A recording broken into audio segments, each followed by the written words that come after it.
بات چیت کرے اور کلام بھی صرف منگنی کی مصلحت کو سمجھنے سمجھانے کی ہو تو پھر کوئی حرج نہیں. منگنی کی مصلحت تو آپ سمجھتے ہیں نا کہ ایک لڑکی ہے جس نے لڑکے کو دیکھا ہی نہیں اور ماں باپ کہتے ہیں کہ آپ اس سے ہمارے سامنے بات کر کے جو پوچھنا چاہتی ہو پوچھ لو, اور لڑکے کے ماں باپ بھی چاہتے ہیں پوچھ لو کیونکہ درمیان میں رکاوٹ حائل ہے, فاصلے بہت ہیں مختلف ممالک کے اندر رہتے ہوئے, تو نکاح سے پہلے تو وہ ایک دوسرے کو دیکھیں گے, لیکن ابتدائی طور پر اگر لڑکی تسلی کرنا چاہتی ہے لڑکا تو وہ ایسے ماحول میں بنیادی بات چیت کر سکتے ہیں. لیکن افضل احتیاط ہے اور جائز یہی ہے کہ لڑکی کے ولی سے بات کی جائے بجائے اس کی کہ ڈائریکٹلی بات کی جائے. اسی طرح سے جب منگنی ہو جاتی, جب ایک بار انگوٹھی پہنائی تو اس کے بعد لڑکا کہتا ہے کہ میں نے انگوٹھی نہیں پہنائی تھی, اب میں مسافہ بھی کر سکتا ہوں. یہاں ہم منگیتر کے مسافے کی بات کر رہے ہیں جبکہ ہمارے یہاں صورتحال یہ ہے کہ جن کا آپس میں کوئی تعلق نہیں, بہت سارے ایسی دعوتیں ہوتی ہیں, ایسی ملاقاتیں ہوتی ہیں جہاں مرد اور عورتیں ایک دوسرے سے مسافہ کرتے ہیں اور اس کو اپنا حق سمجھتے ہیں. خاندانوں میں کزنز ایک دوسرے سے مسافہ کرتے ہیں, اور اسی طرح سے جیسے بڑی پارٹیز ہوتی ہیں حکومتی سطح پر, جب لوگ آپس میں ملتے ہیں تو ایک دوسرے سے ہاتھ ملاتے ہیں. تو مسافہ کرنا کسی بھی صورت میں کسی مرد کا کسی نامحرم عورت سے, کسی عورت کا کسی نامحرم مرد سے مسافہ کرنا جائز نہیں ہے. اسی طرح سے منگیتر کے ساتھ بھی مسافہ کرنا جائز نہیں ہے. سیدہ عائشہ عورتوں سے رسول اللہ صلی اللہ علیہ وسلم کی بیعت کے بارے میں فرماتی ہیں, اللہ کی قسم بیعت کرتے وقت آپ صلی اللہ علیہ وسلم نے کبھی کسی عورت کے ہاتھ کو نہیں چھوا. بیعت آپ جانتے ہیں نا ہاتھ پہ ہاتھ رکھ کے ہوتی, تو نبی صلی اللہ علیہ وسلم نے کبھی ایسی بیعت نہیں لی تھی. آپ صلی اللہ علیہ وسلم صرف زبان سے بیعت لیتے تھے, یعنی زبان سے وہ الفاظ کہلواتے تھے, چوری نہیں کریں گی, زنا نہیں کریں گی, اس جیسی شقیں آپ بیعت کے طور پر, معاہدے کے طور پر اسلام قبول کرنے کے بعد خواتین سے لیا کرتے تھے. بیعت نساء کا تذکرہ ہمیں قرآن حکیم میں ملتا ہے. تو آپ صلی اللہ علیہ وسلم تو ایسے بیعت نہیں لیتے تھے. ہمارے یہاں ایسی بیعت کتنے ہی ایسے افراد ہیں جو مذہبی طور پر اپنے آپ کو اس پوزیشن میں سمجھتے ہیں کہ لوگ ہم سے گائیڈ لائن لیتے ہیں, جیسے پیر ہیں یا اسی طرح سے کوئی کسی خاص سلسلے سے تعلق رکھتا ہے, تو خواتین صرف بیعت نہیں لیتی. کتنے ہی ایسے اسلام کے نام پر فراڈ جاری ہیں جہاں عورتیں اپنے بال بچھا دیتی ہیں اور کوئی مرد ان کے بالوں پر قدم رکھ کے آگے بڑھتا ہے, اور کس طرح سے عورتیں رقص پیش کرتی ہیں, اور اس رقص کو آپ کوئی بھی نام دے لیں, دھمال کہہ لیں یا اس کو کوئی اور نام دے لیں, ہے تو حرام کام نا. تو اس سے ہمیں یہ پتہ چلتا ہے کہ کسی کا اپنی منگیتر کے ساتھ بات کرنا بھی درست نہیں ہے. irrelevant باتیں کرنا, بلا جواز باتیں کرنا. ہاں کہیں کسی تقریب میں کہیں آتے جاتے کہیں کوئی بیمار ہو گیا, کوئی اور ایسی ایمرجنسی ہو گئی جہاں کسی نے فون اٹھا لیا, بات ہو گئی, السلام علیکم, وعلیکم السلام, کیا حال ہے, ٹھیک ہے الحمدللہ, اور بات یعنی پوچھ لے کہ کیا بات ہے, کس سے بات کرنی ہے, اتنی بات ٹھیک ہے. لیکن بلا جواز بات چیت جاری رکھنا درست نہیں ہے. اسلامک پوائنٹ آف ویو سے یہ ٹھیک نہیں ہے, کیونکہ منگیتر محرم نہیں ہوتا تو نامحرم سے ایسی باتیں کرنا جائز نہیں ہے. اسی طرح سے ہاتھ میں لانا جائز نہیں ہے, حرام ہے. اسی طرح سے سعودی مجلس افتاء نے یہ فتویٰ دیا ہے کسی شخص کے لیے بھی جائز نہیں کہ جب تک شادی نہیں ہو جاتی وہ اپنی منگیتر کے ساتھ تنہائی اختیار کرے, اس کے ساتھ مسافہ کرے یا کہیں گھومنے پھرنے کے لیے نکلے, کیونکہ وہ اس کے لیے اجنبی نامحرم ہے. منگنی کے بعد ایک اور معاملہ بھی ہوتا ہے. منگنی کرنے والے منگنی توڑ بھی دیتے ہیں. منگنی عہد نکاح ہے جسے پورا کرنا بہتر ہے, کیونکہ کتاب و سنت میں, قرآن و سنت میں عہد پورا کرنے کے کتنے احکامات ہمیں ملتے ہیں. ان اللہ کان مسئولا, بے شک عہد کے بارے میں سوال کیا جائے گا. اور اسی طرح سے نبی صلی اللہ علیہ وسلم نے فرمایا لا دین لمن لا عہد لہ, اس کا کوئی دین نہیں جس نے عہد کی پاسداری نہیں کی. تو وعدہ خلافی کو نبی صلی اللہ علیہ وسلم نے نفاق کی علامت قرار دیا. لیکن اس کا یہ مطلب نہیں ہے کہ منگنی ہو جائے تو اسے ختم نہیں کیا جا سکتا. اگر لڑکے کے عیب ظاہر ہو جائیں تو لڑکی والے, اور اگر لڑکی کے عیب ظاہر ہو جائیں تو لڑکے والے منگنی کو ختم کر سکتے ہیں. اگر کسی کے نکاح کے بعد یہ خطرہ پیدا ہو جائے طلاق ہو جائے گی, یعنی یہ رشتہ نبھ نہیں سکتا, تو ایسی صورت میں منگنی توڑی جا سکتی ہے. جیسے سعودی مستقل فتویٰ کمیٹی کے فتاوی میں یہ بات درج ہے کہ مرد اور عورت کے مابین صرف منگنی کرنے سے عقد نکاح نہیں ہو جاتا، اس لیے مرد اور عورت میں سے ہر ایک کو حق ہے کہ جب وہ مصلحت دیکھے تو منگنی ختم کر سکتا ہے، خواہ دوسرا فریق راضی ہو یا نہ ہو. یعنی دوسرا راضی نہیں ہے تب بھی وہ اس کو ختم کر سکتا ہے. لیکن ایک بات اور ایسی ہے جس کا جائزہ لینا اس مقام پر ضروری ہے. دو گھرانے ہیں جن کے بچوں کے آپس میں عہد نکاح یعنی منگنی ہو چکی. اب تیسری فیملی چاہتی ہے کہ اوہو ہم لیٹ ہو گئے، اس لڑکی کے ساتھ تو ہمارے بیٹے کی بات ہونی چاہیے تھی، ہم نے تو شروع سے دیکھا تھا اور ہم لیٹ ہو گئے. وہ چاہتے ہیں کہ اب ایک منگنی کے اوپر دوبارہ رشتہ بھیج دیں. اس بارے میں شریعت کا حکم کیا ہے؟ یا ہو سکتا ہے کسی کا بیٹا ہے اور لڑکی والے یہ سمجھتے اہل خاندان ہے کہ اس لڑکی کی بات تو اس لڑکے سے ہونی چاہیے تھی، تو کیا نکاح کے پیغام پر، عہد نکاح پر کوئی اور پیغام دے سکتا ہے؟ تو نہیں دے سکتا، جائز نہیں ہے. منگنی پر منگنی کرے یا کسی اور کی منگنی کو توڑنے کی دعوت دے.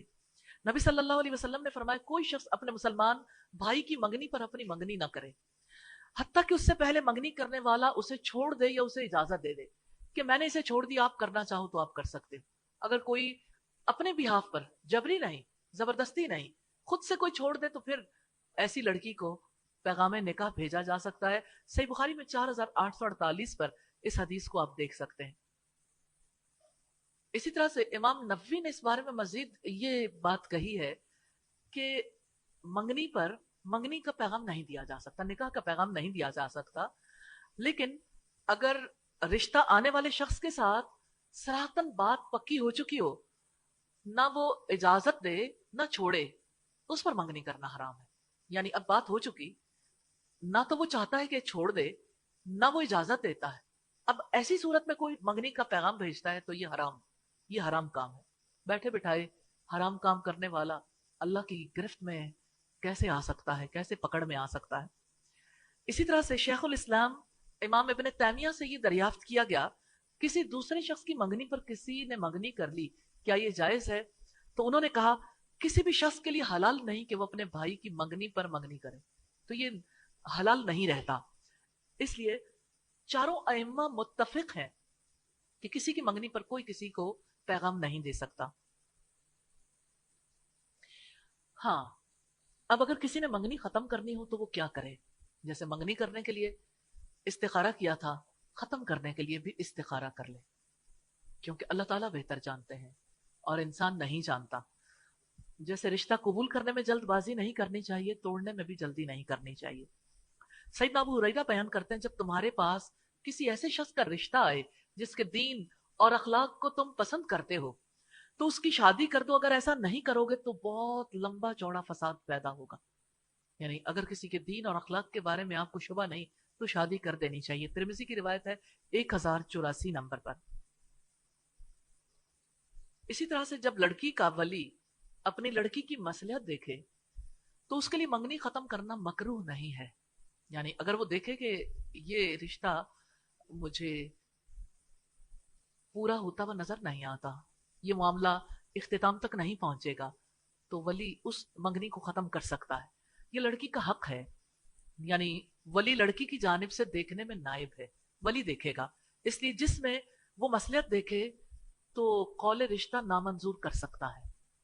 اور جب لڑکی اپنے منگیتر کو ناپسند کرے تو لڑکی بھی اسے رد کر سکتی ہے. اسلام لڑکی کو بھی یہ حق دیتا ہے کیونکہ یہ پوری عمر کا عقد ہے جس میں ہمیشہ کا نقصان، ہمیشہ کا ضرر ہو سکتا ہے. اس لیے لڑکی بھی اپنے بارے میں غور و فکر کرنے کا پورا حق رکھتی ہے. اگر بغیر کسی غرض کے دونوں ہی نامنظور کر دیں، منگنی توڑ دیں تو یہ مکروہ ہے. یعنی بغیر کسی وجہ کے نہیں توڑنا چاہیے کیونکہ اس میں وعدہ خلافی ہے، یہ بات سے پھر جانا ہے. لیکن حرام نہیں ہے کیونکہ ابھی لڑکے کا لڑکی پر حق قائم نہیں ہوا، اور اگر دونوں ہی توڑنا چاہیں تو اس میں کوئی حرج کی بات نہیں ہے، توڑی جا سکتی ہے. ہاں البتہ یہ مصلحت کا تقاضا نہیں ہے کہ بغیر کسی سبب کے منگنی توڑ دی جائے. ایک اور چیز جس کے بارے میں توجہ کرنے کی ضرورت ہے، اگر منگنی ختم ہو جائے تو کیا لڑکی پر کوئی عدت ہوتی ہے؟ تو کوئی عدت نہیں ہوتی کیونکہ یہ رشتہ نکاح نہیں ہے. عدت صرف نکاح ختم ہونے کے بعد ہوتی ہے. اگر ایک شخص نے ایک عورت کا رشتہ مانگا، اس کے والدین نے ہاں کر دی، پھر وہ کسی سفر پر چلا گیا،